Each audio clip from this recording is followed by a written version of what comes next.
President-elect Donald Trump's appointments are sending strong signals about his approach to the Middle East.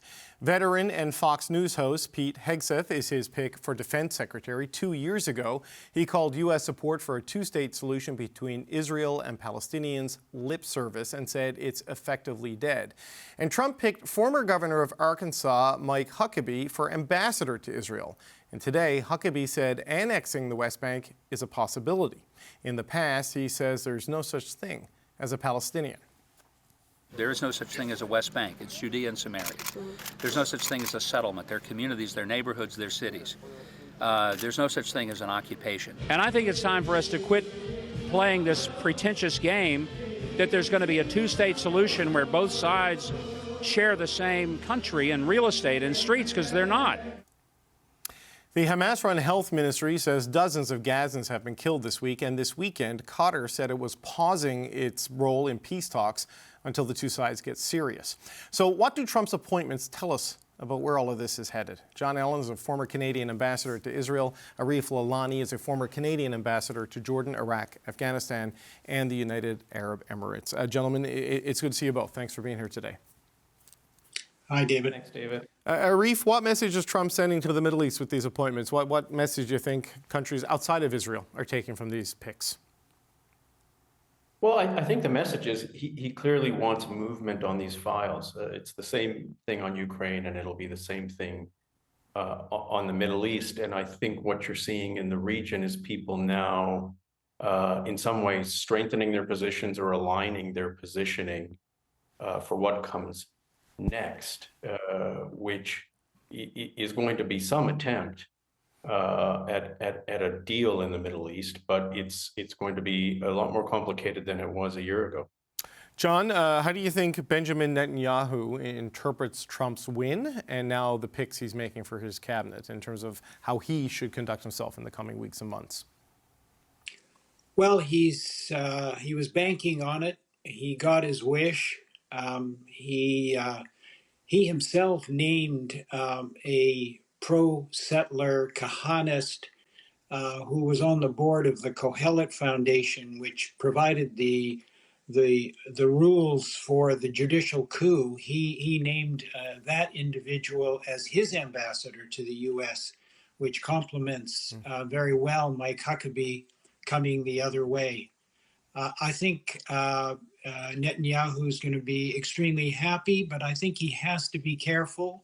The last time he tried to annex the West Bank, Jared Kushner and Trump stopped him from doing it.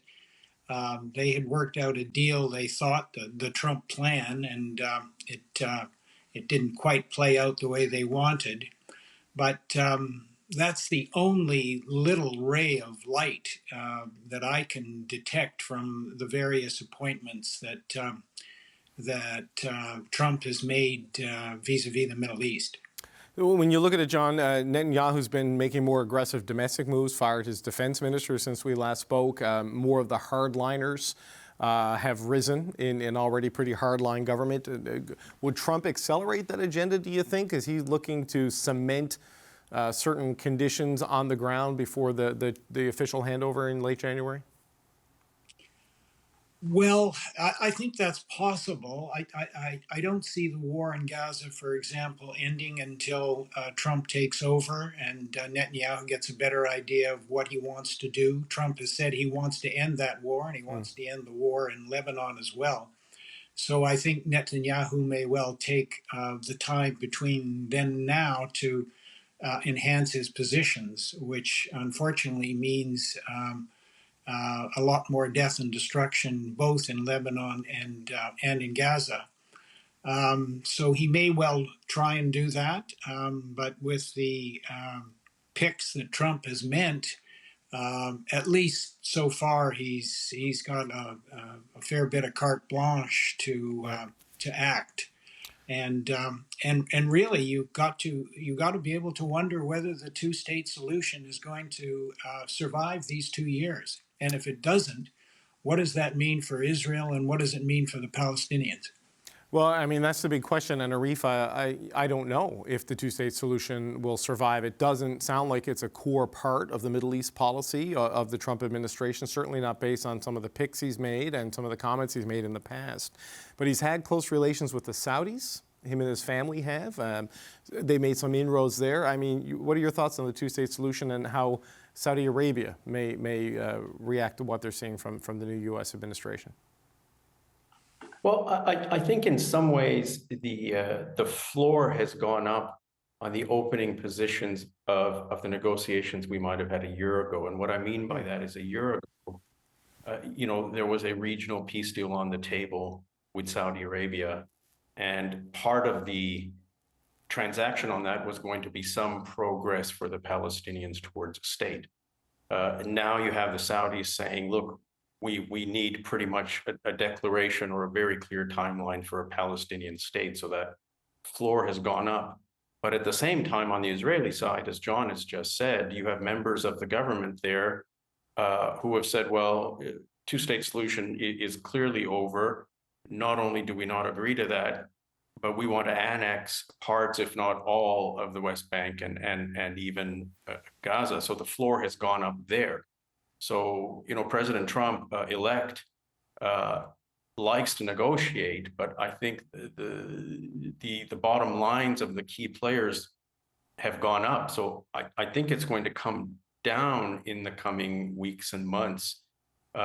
In some ways, what it has always been is how important is returning the hostages going to be to Israelis, and how responsive is their government going to be? And second, how important is a regional peace with Saudi Arabia, and further, how important is that going to be in the coming months for the Netanyahu government? Arif, how do you interpret what Qatar has done? It suspended its role as one of the mediators, along with Egypt, between Israel and Hamas, basically saying there are no good faith negotiations happening there, which is an alarming signal to people looking for a return of hostages and a cessation of the fighting. Trump has promised to end the war. How did they do that without Qatar? I mean, what's the state of play in this right now?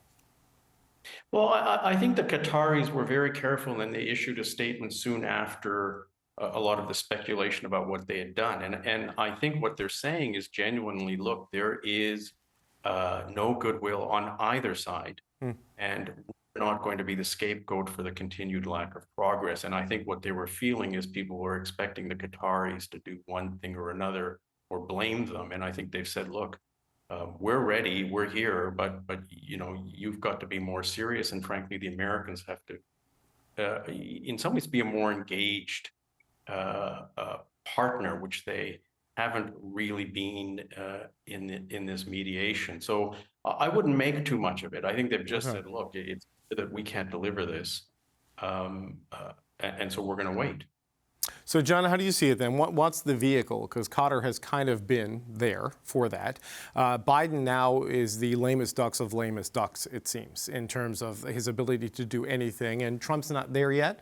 And it's unclear precisely on exactly what he's going to pursue other than bringing things to an end. I mean, what's the vehicle for any kind of progress until Trump makes his intentions known and gets involved one way or another?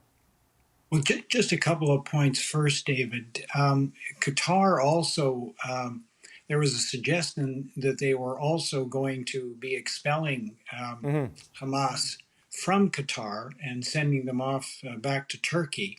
It's not exactly clear whether that's happened, but it may well be something that is going to happen if it hasn't yet, because that's what Trump would want. Secondly, the Saudis hosted a conference yesterday, Monday afternoon, with dozens of Arab and Islamic leaders, in which MBS, the essential leader of the kingdom, accused Israel of genocide, suggested that they were destabilizing the Palestinian Authority, and called on Israel, in fact, to accept Palestine as a full member of the UN. So here you've got a situation. Bibi Netanyahu was looking to integrate into the region for decades, He had an opportunity, and now, as Arif said, that opportunity is connected to at least a path forward for the Palestinians. So it doesn't seem like it's going to happen. I don't think that Joe Biden can do very much at all now. He's just signaled that despite his 30-day limit and determining whether Israel was delivering enough humanitarian assistance, whether they were going to impose sanctions or take measures. And notwithstanding the fact that all people on the ground say that Israel didn't meet those targets, the Biden administration has done nothing. And I don't think they're going to do anything. They probably shouldn't do very much, given that they're lame duck and another administration is about to take over, and they've only got 6 weeks to do anything. But Arif, on that point John just made about the Crown Prince Mohammed bin Salman and what he had to say about Israel and the allegation of genocide. Whatever you think of MBS, and certainly people who know the story of Jamal Khashoggi and what happened with the Washington Post columnists have their views. This is a guy who has the ear of the Trump family and has had the ear of the Trump family. So how do you think, does that in any way affect how the president may approach these things if Saudi Arabia is taking this sort of a position? I think it certainly does. I think the Arab business leaders and others that I've been speaking to in the last few weeks, they have never felt that they were well served by Democratic administrations, and the Biden administration, I think, did nothing to change that. So many of them, ironically, are looking forward to a Trump administration. And I think the Crown Prince in Saudi Arabia, the president in the Emirates, and other Gulf Arab leaders will have some direct access and influential access to President Trump. So I think they're looking forward, honestly, to some movement on this file. And so I am actually a little bit more optimistic that we are going to see some clarity in the coming months about where all this will go. And I'm also intrigued by the appointment of Steve Witkoff as President-elect's Middle East envoy. He's a real estate developer, very close to President Trump.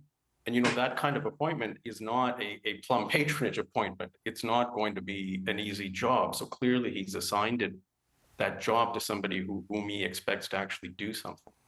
John, what do you make of that appointment? A real estate developer, I'm not a real estate developer. I have no real line of sight into what skill set that brings, but that doesn't seem like an organic fit for Middle East envoy. How do you see it?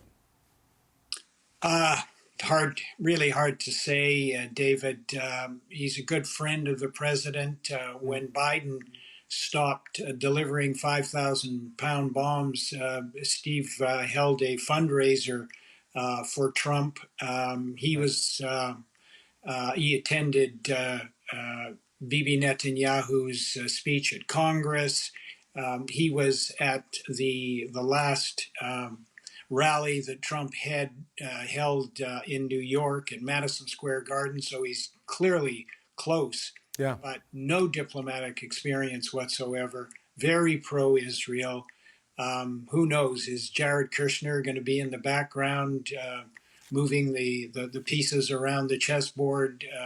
I haven't got a clue, but it's a bit of an odd appointment if he's meant to really engage on some complex issues that have been around for a long time, and we'll have to see. Yeah.